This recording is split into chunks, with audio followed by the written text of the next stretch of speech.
For nearly 2,700 years, they were hidden, scattered across foreign lands, buried in the shadows of history. The children of an ancient lineage, descendants of Israel's lost tribes, were remembered only in whispers and long-forgotten stories. But in recent years, a return has begun. A people once thought lost to time have emerged from the misty hills of northeast India, declaring an identity few believed. They are the Bnei Menashe, the children of Manasseh, one of the 10 lost tribes of Israel. Their story, long dismissed as myth or coincidence, has returned with a force that cannot be ignored.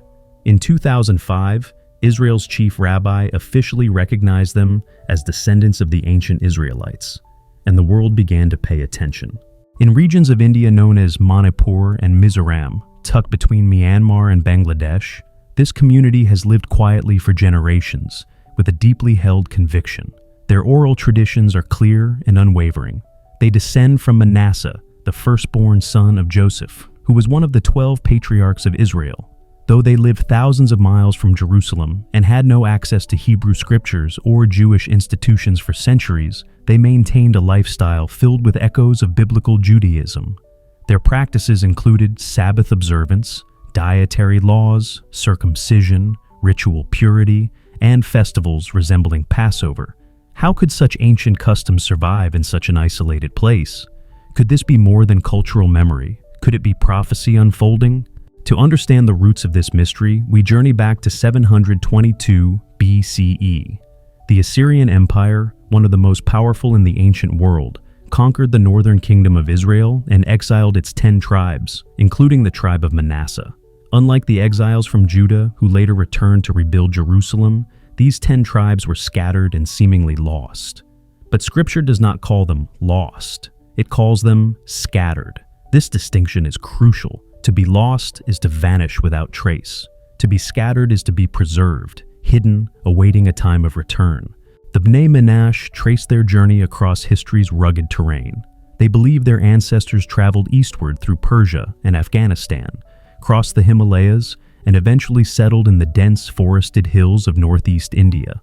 Along the way, they carried fragments of memory and identity, oral traditions, rituals, and a longing for Zion.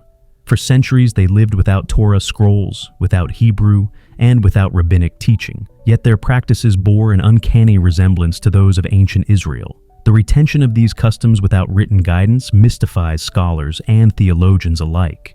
In the 19th century, British missionaries brought Christianity to the region. Many among the tribes converted, but their religious identity remained unique. They viewed Christianity not as a replacement for their Israelite heritage, but as a path leading back to the God of Abraham, Isaac, and Jacob. Even in their new faith, they maintained practices like Passover and Sabbath, and referred to themselves as Israelites, never abandoning their ancestral story. The modern prophetic awakening began in the mid-20th century. In 1951, a tribal leader had a dream, a vision of a distant land flowing with milk and honey, where stars above shone the same as those in their ancestral tales. That land was Israel. This dream, coupled with growing access to Bibles in native languages, sparked a deep awakening. As they read the stories of Moses, the Exodus, and the prophets, many felt a powerful, almost instinctive recognition. This is us. This is our story. In 2005, this identity received formal recognition when Rabbi Shlomo Amar, Israel's chief rabbi at the time, acknowledged the Bnei Menashe as legitimate descendants of the Israelites. This was more than a symbolic gesture. It was a prophetic moment that bridged thousands of years of silence. Yet, recognition did not automatically grant them the right of return. The Israeli government required formal conversion to align with halachic standards. Still, thousands of Bnei Menashe accepted the challenge, prepared, and made Aliyah, the spiritual ascent to the Promised Land. Aliyah is not simply migration. It is a return, a spiritual resurrection. For the Bnei Menashe, it is the fulfillment of a promise made not only to Abraham, but also deep within their hearts. Over the last 20 years, thousands have arrived in Israel.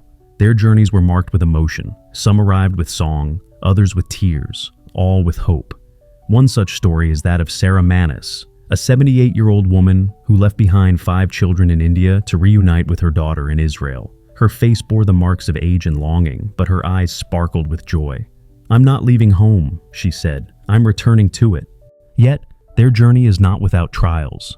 New immigrants face challenges such as language barriers, culture shock, and social skepticism. Hebrew is difficult to learn, and integration into Israeli society is often slow. Some face prejudice, with their Jewishness questioned or misunderstood. Still, they persevere, joining the army, learning the language, observing Jewish law, and raising their children with the dream of Zion planted firmly in their hearts. But the story is far from complete. As of today, over 6,500 Bnei Menashe remain in India, waiting to come home.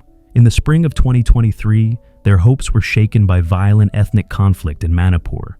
Attacks erupted, homes were burned, synagogues destroyed, and sacred Torah scrolls set ablaze. For a community whose very essence is rooted in preservation of identity and covenant, this was a devastating blow. Israeli organizations and lawmakers rushed to respond, calling for urgent action. Red tape, however, has slowed the process. Despite the uncertainty, the Bnei Menashe wait with resilience. In refugee camps and temporary shelters, they still light candles on the Sabbath. They still pray for Jerusalem. They teach their children that they are the sons and daughters of Manasseh, a tribe not lost, but scattered, now returning. In the scriptures, Manasseh was the son of Joseph, born in Egypt during exile. His name means, "God has made me forget my hardship." Yet, his descendants never forgot. Through suffering and silence, through centuries of wandering, they remembered. And now, their return is reminding the world that prophecy lives, and that God never forgets his promises.